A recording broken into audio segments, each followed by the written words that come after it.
Hello everyone, finally দেখো আমাদের পুজো এসেই গেছে। কাল আমাদের পুজো। আর দেখো আমাদের প্যান্ডেল শুরু হয়ে গেছে, দাদারা প্যান্ডেল করছে। এই দেখো বাঁশ বাঁধা হয়ে গেছে, একটু বাদে কাপড় বাঁধাও হয়ে যাবে, তারপর প্যান্ডেলটা কমপ্লিট হয়ে যাবে। আর আমরা প্রত্যেকে প্রচণ্ড আনন্দে আছি। আর আমাদের মন্দিরের পুট্টি হয়ে গেছে আর কালার হচ্ছে। আর এই আমাদের অশোকদা বিনা পারিশ্রমিকে আমাদের কালার করে। আর এই যে ডোডোকে দেখছো পুরো ঘামিয়ে গেছে ঘুরতে ঘুরতে। আর ওয়েদারটাও চেঞ্জ হয়েছে, বলো কত ভালো লাগছে না?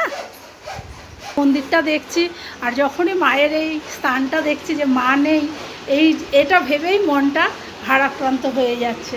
কাল মা চলে আসবে, যতক্ষণ না আসে না বুকের ভিতরটা ভীষণ দূর করে কাঁপছে। আর মা যে কখন আসবে। আর দেখো আমাদের পুটটা অশোকদা করেছে, কত সুন্দর করে করেছে, পুরো প্লেট। এই দেখো গ্রিলও রং হয়ে গেছে। ঠিক আছে, এইভাবে আমি তোমাদের